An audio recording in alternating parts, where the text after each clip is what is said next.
Ons volgende stukkie goud is weer eens twee verskillende goed wat op twee verskillende plekke in die Bybel is. Die een Ou Testament, een Nuwe Testament. En hierdie een is twee bote, twee storms, twee mans.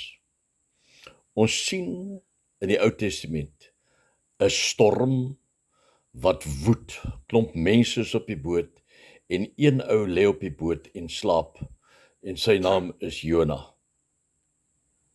Ons sien 'n ander boot in die Nuwe Testament. Klomp disippels is op die boot in 'n ontsaglike storm. En daar's 'n man wat slaap op die boot. En sy naam is Jesus, Yeshua. En dan wat gebeur, en dis so die interessante ding is, dat hulle vat om die storm stil te maak, vat hulle Jona en hulle tel hom op en hulle gooi hom van die boot af en die storm word stil. Maar in die ander geval waar die disippels is, gaan hulle en hulle is in 'n storm en hulle maak hulle meester, hulle Messias, maak hulle wakker. En hy staan op en hy spreek die storm aan en die storm word stil. Wat is die les vir ons om hier uit te leer?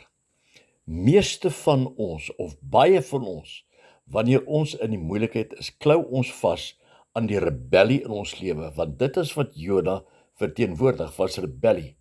Ons klou aan ons rebellie en ons gooi Jesus van die boot af. In plaas van dat ons rebellie van die boot af gooi, na ons koning toe gaan en vir hom vra om die storm in ons lewe stil te maak. Maak 'n punt daarvan. Gooi jou rebellie van die boot af. Raak ontslae van die Jona in jou lewe.